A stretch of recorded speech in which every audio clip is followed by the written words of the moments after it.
Good morning.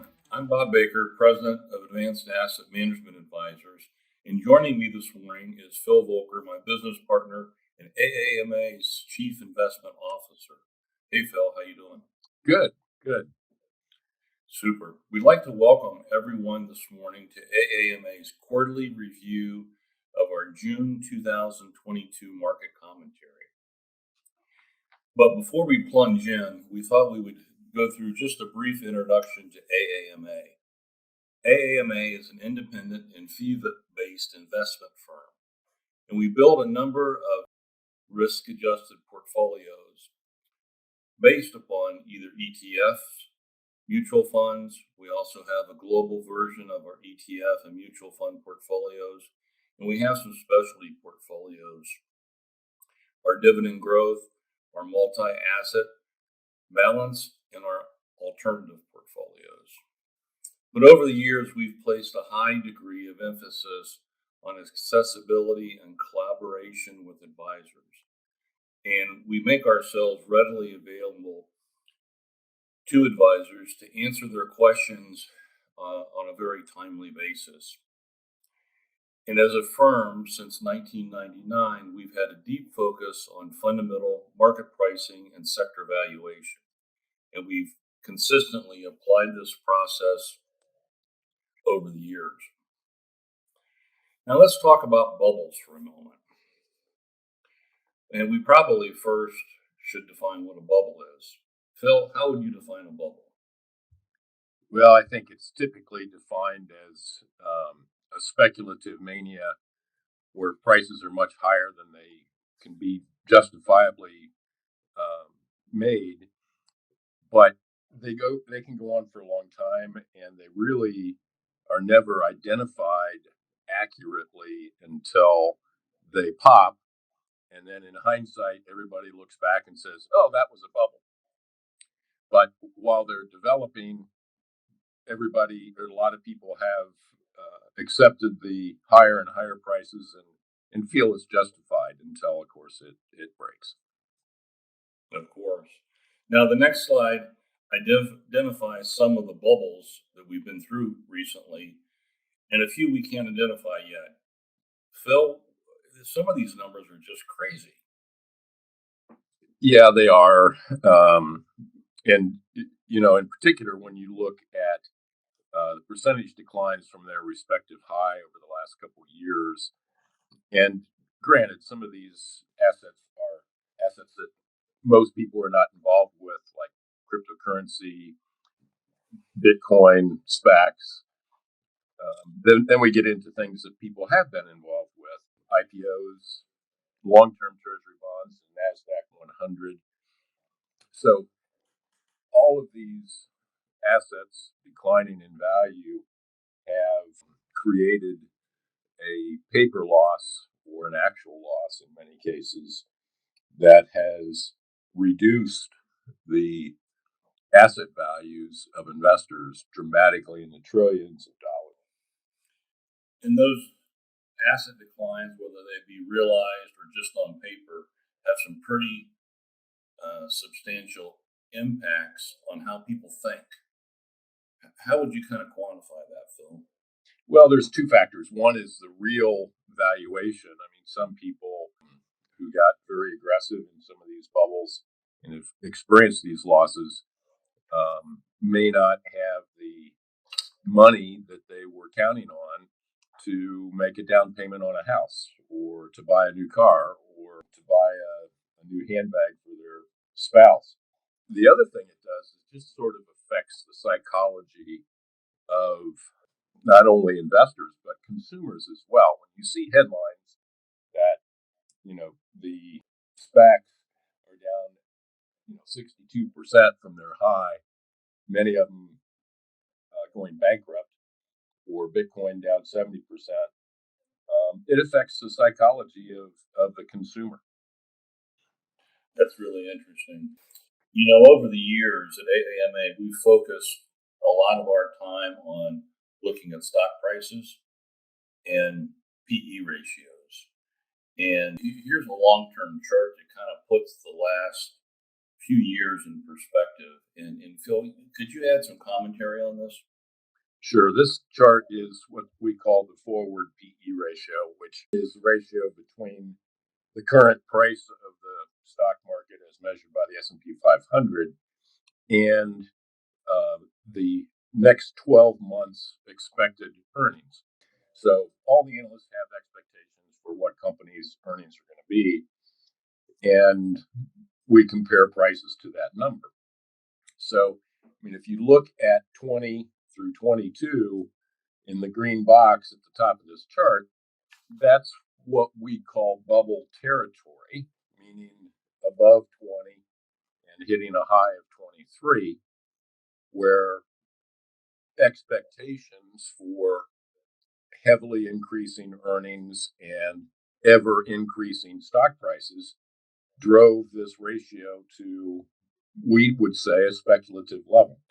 So, since then, or since the decline in stock prices this year, it's come back down to 16, which, if you look across the chart, sort of in the middle of the chart. So, we have eliminated the bubble valuations in the stock market and are in a more normal range. Yeah, that's really interesting. I know we've got a lot of issues to work through within the economy, but being at 16 times earnings, and historically that's about the long term average.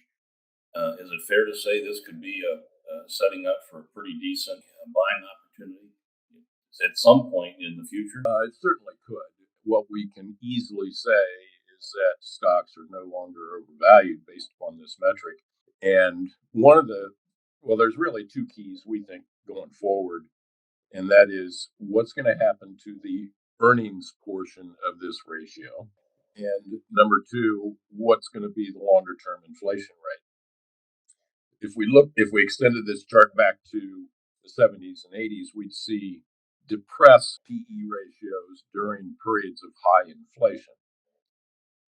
And secondly, the other piece is what are earnings going to be? Downgrades or comments from companies putting out forward guidance on their earnings are starting to come down a little bit. And this may be what the stock prices have been anticipating is a earnings recession or a decline in corporate earnings being priced into the market. So the specific answer to your question is maybe. And really going into this earnings season and inflation numbers over the next 6 months are going to be pretty key to the answer to that maybe. Yeah, and you and I have been doing this for a long time, and we both know that you never know if that maybe happens until after the fact, and prices either turn up or turn back down. So, Yeah, being at 16 on this ratio, as you said, is in the middle of the range. But, we could easily see a 12 if earnings trends deteriorate and inflation continues hot. Or we could see it back at 19 pretty easily as well if earnings beat expectations and inflation starts to fall away. So I know that's a pretty wide range, but that's what happens when you're in the middle of the range. yeah, that's right. Let's take a look at the economic landscape today and talk about GDP and some things going on there. Phil, what's your perspective on this? Well, everybody knows we had a small decline in GDP first quarter, and everybody also knows that there's speculation that we could see a decline in the second quarter, which, fits the old definition of a recession. We think that it's different than we've been in the past. And why do we say that? Number one, the labor market is still strong. There's many more job openings than there are unemployed, and we keep adding to the employment rules. But at the same time, labor force is not back yet to the pre-pandemic levels. So we're losing people out of the labor force, and that's helping keep the labor market pretty strong. That's not typical of a recession. Um, on the other side of that coin is that productivity growth has been slowing, and That's a little concerning because productivity growth is really where long-term economic value is created. So that's something we want to watch closely. And of course, inflation is still a key topic as well. And, the Federal Reserve is going to have some impact on that. We might want to talk about that at some point before we're done here. Yeah, the change in inflation and the rates we've seen have been the highest we've seen in almost 30, 35, maybe 40 years. Yeah, 40 years it depends on which inflation measure you use. And, the Fed focuses on core PCE, which is the lowest number, headline CPI, which gets used for a lot of cost of living changes. And then if you really want to get um, out of the mainstream, we can go back and calculate inflation based upon the way it used to be calculated back in the 70s and early 80s. If we did that, we'd be more like 14 or 15% inflation today. So the rules have been changed as to how it's been calculated, but it's a problem no matter how you define it. We have inflation. The problem with that is that part of the inflation is due to factors that the Fed really cannot control. And some of those, obviously, they will try to control by their operations and their decisions they make within their meeting. Right. Well, changing interest rates, changing the balance sheet are the levers they have to work with. And so they can influence the demand for consumer goods, but they can't fix the supply chain. They cannot force people back to work. They can't force productivity increase, and they can't force domestic energy production increase.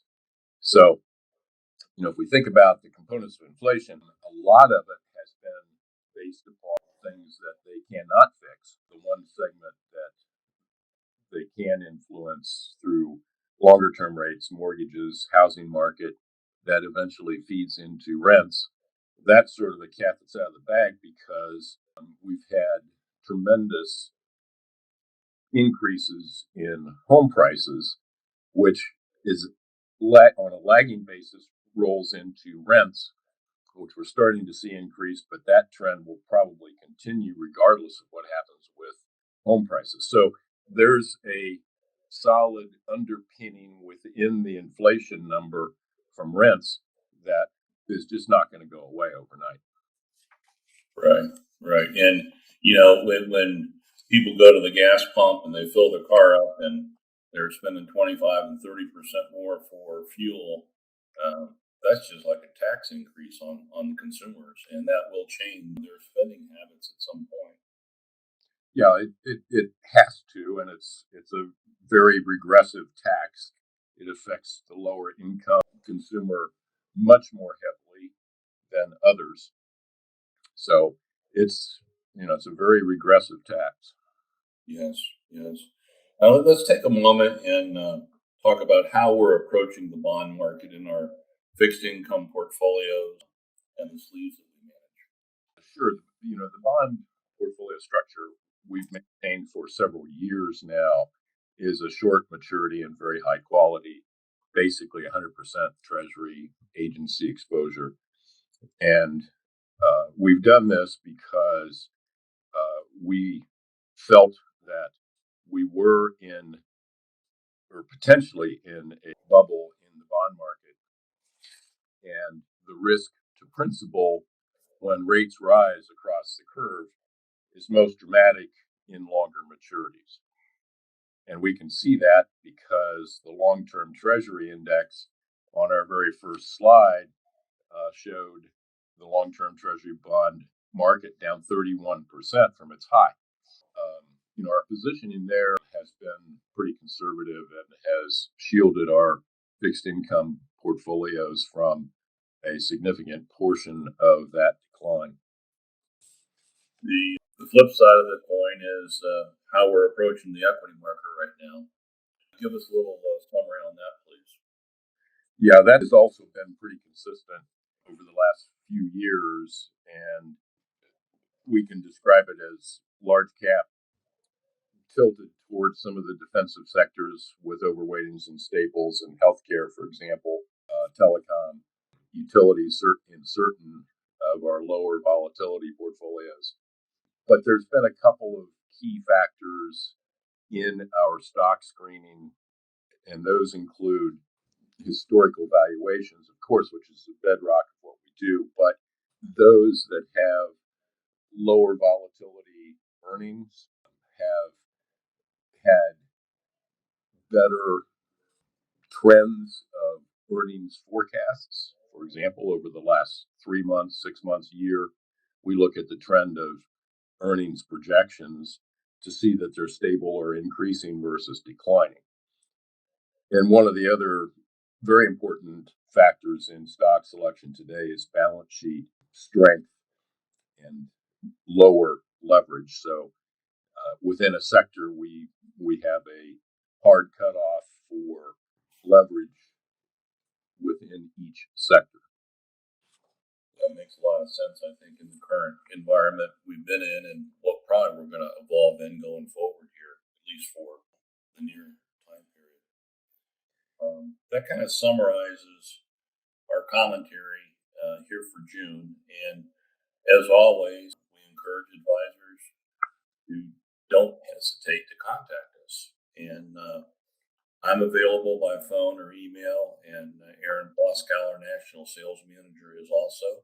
We're also available for online Zoom meetings, and we will also travel out to visit advisors and help where we can with your advisory firms. So, again, thanks for your time today, and Phil, thanks for joining me. I think we've given some good perspectives on the market commentary. Absolutely. Enjoyed it. Thank you. Take care.